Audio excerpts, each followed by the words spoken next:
You mentioned, going to your father confession, your spiritual guide.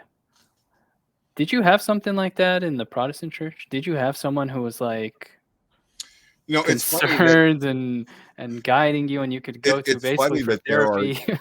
there are these things that they'll come across in evangelicalism that kind of cracks me up, that they have like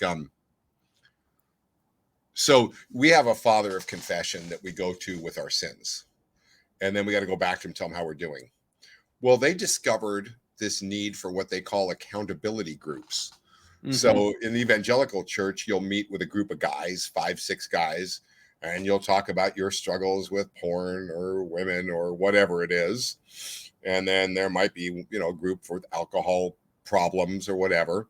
And then you're going to meet every week and you're going to tell everybody what, where you failed, and they're going to encourage you, and then you're going to talk to you, and then you're going to talk to them. And it's like, if you guys hadn't thrown out the sacrament of confession, you wouldn't need the accountability group. And frankly, with confession, it's going to stay private because he'll get defrocked if he talks about it. And you're going to get a specifically chosen and trained spiritual advisor instead of a room full of laity who are just as lost as you are throwing out their opinions. But Yeah. this is the case with a lot of things where, they'll inadvertently see a need for something and try to create an answer to it when it's already been here all along. Mhm. And did you appreciate that right off the bat, the having that father confession? I had one pastor right before I left, and I don't mind saying his name was Pastor Joel, who was the best shepherd I'd ever met, at that time. Not the Pastor Joel, is it?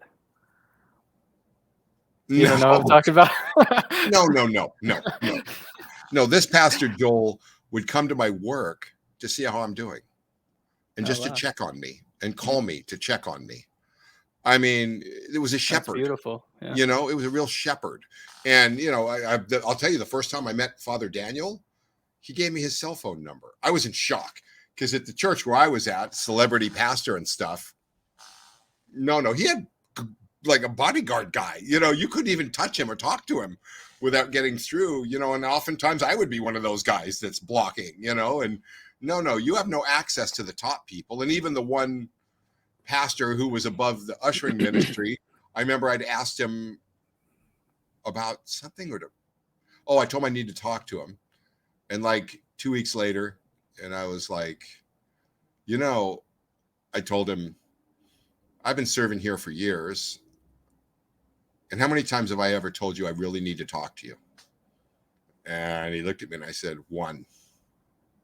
Mm, So if I said it, I probably really needed it. mm, And you just blew me off yeah. and never got back to me. So this is more common in the evangelical world. You're typically not going to find those kind of shepherds that you do in the Coptic world, but the Coptic priests don't golf. So, They they have don't time on jog their either, yeah, they have apparently. time on their hands.